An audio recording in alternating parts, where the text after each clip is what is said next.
everyone hear me? We're good? Okay, great. All right, so I'm super excited to be here, and Paul asked me to first, I think, attend, and then asked me to facilitate a workshop, and I was like, Paul, I know nothing about voice apps, so I can't really teach anybody about it, but I would be happy to come speak because I'm super inspired by what you're doing, hosting this here in Nashville, and so I'm going to take like 2-3 minutes, just kind of tell you my story, and then hopefully that inspires some questions that we can talk about that are not 100% voice specific, because you're going to have great workshops for the rest of the day, but maybe more about maybe the principles that are behind all this. So I moved to Nashville in September of 2000. I had one little 1-year-old and one baby on the way, and I was waiting tables, and I knew that wasn't going to work long term, and so in order to be able to take care of my family, I started the process of teaching myself how to code. So let's just kind of go back to that point in time. This is the year 2000. There are no smartphones. There is internet. Very few people have broadband. Bookstores still exist. Amazon hadn't put them out yet. And if you wanted to go learn how to code, there was no Code Academy. There was no Nashville Software School. You actually had to go to the bookstore, get a book, read it, take it home, and practice the stuff at home, right? There was nothing no intermediaries there. So that's what I did. I did that for 7 months, ended up taking some independent courses, going to user groups, and got my first job at a company called HealthStream here in town the day after my son was born. And that changed my life. I spent 7 years in the technology space as a doer. Worked for HealthStream for a year, worked for this agency called Keynote for a year, and then got my dream job at a very, very small company at the time called Emma, as an email marketing company. I was the 5th employee there, and didn't know I was stumbling into the greatest moments of my life. Learned how to manage people there, learned how businesses were run. Again, this is 2003 when this happened, so email marketing wasn't really a thing back then either. And so we were bringing email marketing to the market along with a couple of other companies around the country. And then 2007 hit. I had been at Emma for 4 years. We went from 5 people to 50 people. I was sort of starting to get a niche. And 2007 hit, and I asked the founders, my bosses, Clint and Will, if they would buy me a pass to this event called South by Southwest. And it wasn't like a super big event at the time. It was big in the music side, but the interactive digital part had not become big yet. This, to me, feels like what South by Southwest was in 2007, because we were there. It was when Twitter basically launched. So like the first real mainstream Twitter accounts were launched at that event, so I got one that day. I didn't realize it, but I was hanging out with Matt Mullenweg, who's the founder of WordPress, and he was just like peddling this little open source blog that he had, blog software that he had. Ended up meeting Baratunde Thurston, Chris Brogan. These people were nobodies at the time, and now they're some of the biggest personalities on social media. Didn't know it, but Gary Vaynerchuk was running around the room at the same time. Nobody knew who he was at that time. And so, when you come to these like early adopter things, you never know who you're sitting next to. Everyone needs to get that young man's card. You never know who you're sitting next to, right? And so that's one thing I would say about this event is make sure you make friends today, because some of the people in this room are going to end up being a big damn deal. Let's just start with that. The second thing is March of 2007, Twitter launched. And we were all getting these Twitter accounts, and it was a website, and it was all SMS because the iPhone hadn't launched yet. Steve Jobs introduced it that January, but nobody had one yet. It wasn't until the summer when the iPhone actually came out. So some people who were like really on the bleeding edge had BlackBerries or even a Windows phone with a stylus, but nobody had like a true smartphone. And even with that, we were all like, oh my God, we're broadcasting to each other like where the other person is, and it's not just one-to-one text, it's to a group, and then we're all going to this bar, we're all going to this party. This is gonna change everything. And then that summer, the iPhone came out. So basically changed my life forever. I realized I didn't just want to be a programmer. I wanted to like ride this wave of innovation, and that started my path into entrepreneurship. It really was super helpful that I was a practitioner first, that I knew code. That's always been helpful in my career. It continues to be helpful to this day. So I think the practical, tactical things that you're going to learn today are going to be super, super important for whatever future you have. Even if you decide you don't want to do the tactical side of things, knowing it is always an advantage. But I just want to go back to the fact that 2007 is only 12 years ago. Like, there is no narrative for how much has changed in the world in the last 12 years, right? There is no narrative to explain how 13 years ago, not one person in this room had ever swiped or pinched the screen of a phone before.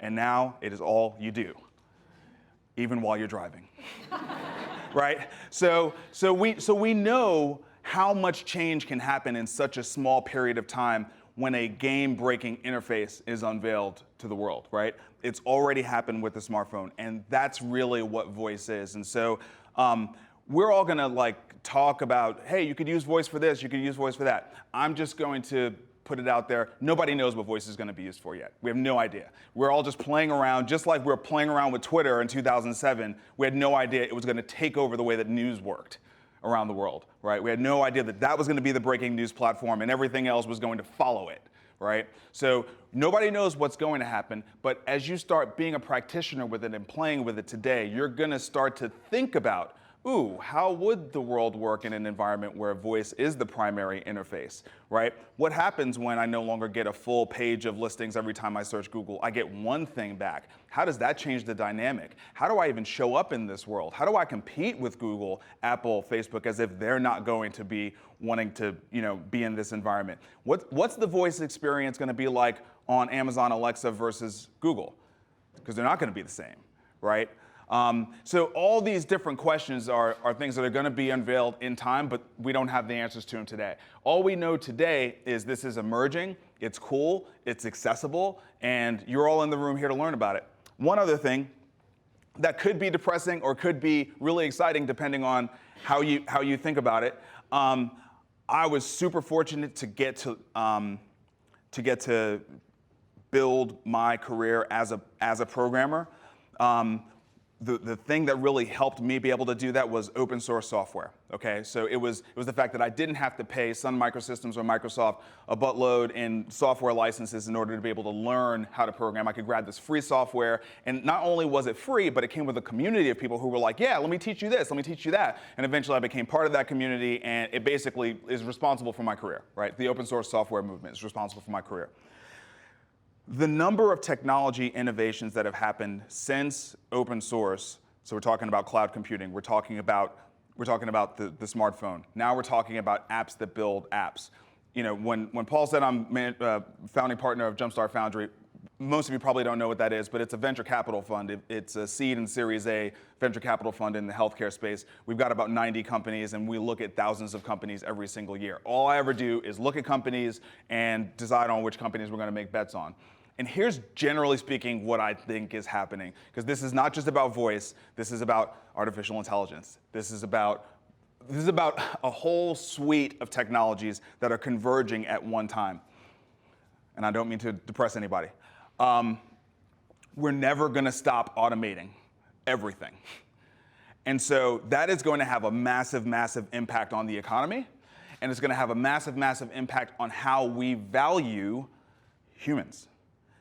But we haven't always valued humans the way that we do today. The way we value everybody today is an industrial revolution innovation, right? The hourly wage. It wasn't always hourly wage. There used to be like kingdoms and fiefdoms and like serfs and all sorts of crazy stuff like that, and chiefs, and right? So we weren't always talking about fair wages and salaries and benefits, and healthcare as a benefit was an innovation that came from the World War when wages were frozen. And you had to find a way to be able to incentivize people to stay at your job because you couldn't raise the wage, and so you started giving them benefits. None of this stuff has been here forever. And I'm just here to tell you we're never going to stop automating things, and that's going to put a lot of things out of business. A lot of businesses out of business, a lot of jobs out of business, but it's also going to create a new set of opportunities. And this is where I think voice is super, super important, and why I was so excited to see some of the workshops that you had today is I'm never going to be able to beat Amazon at being the everything store. But Amazon is never going to beat Marcus Whitney at being the Marcus Whitney store. Does that make sense?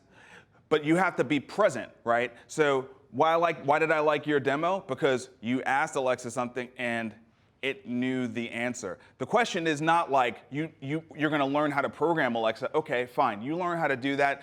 But pretty quickly, you're going to try to find someone else to do that for you. Let me just tell you how this is going to work, right? You're not going to want to be sitting there all day programming Alexa to do this stuff, right? The real question is, when someone asks Alexa a question, and you want to be the answer, what do you have to say?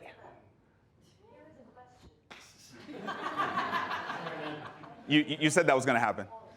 Should I wait? Or should I just say, Alexa, stop? She's muted now. She's muted? Okay, cool. So the real question is, what do you have to say, right? What do you have to say? Why is it valuable for someone to ask Alexa a question and for you to be the person in charge of the response, right? And that is a practice, right? That's a practice. Everything that I've seen in technology, starting with email marketing and then into Twitter and Facebook and mobile phones and all these things, has all been about waking up every single human to this idea that what you say has value, but not every one of us can get there, right? It's more of an inside job than anything, right? How do you bring out that really unique, super valuable thing in you that creates value in a world where everyone is looking for something, right? You've got a tribe out there, but you've got to figure out what you want to say to that tribe so that you can engage with them. So anyway, that's about all I have to say. And I have some time for Q&A, yeah? Yeah. Okay, awesome. So I can't answer any questions about voice. I've never made a voice app ever, but. How about one question? We have time for one question. Okay, cool. Anybody? Question for Marcus. There's got to be one. Okay, Stuart. What's the most exciting startup that you're working on right now? The most exciting startup. See, I'm going to be on camera, and I've got 90 of them, and I can't win that. So I would say as a suite of technology, what's really exciting right now is sensors. They're getting smarter, they're getting smaller, and they're getting more programmable, right? And so the applications for them are getting to be really, really incredible. And I think a lot of the things that we're taking for granted, when we talk about driverless cars, we're talking about sensors, right? When we're talking about health and wellness and how to how we're really going to attack chronic diseases, we're talking about sensors. Remote patient monitoring in healthcare is going to be almost entirely about sensors, right? Because it's the only real way to have clinical quality data, right? Is to get these sensors to a point where they're clinical grade. So yeah, I would say the overall world of sensors is super exciting right now. Thanks, Paul. I appreciate y'all. Have a good day. Just really quickly, we just have a gift that we wanted to give you for coming out. Paul and Marcus hooked up through Twitter, so again, social media love there. I know you're all excited for Paul to stop being in your feed with the thousands of facilitators that we have today. So, but I just remember it just marks the new I'm not content. sure. Oh, somebody read the thank you economy. Okay. So this is my favorite sports team, Tottenham Hotspur. Good job. I saw it. Hold Good it up, job. hold it up. All right. All right, here we go. That's good. Thanks, brother. Nice Thank you, job. man. Really That's appreciate awesome. it, man. Thank you, man. Thank you. Thank you.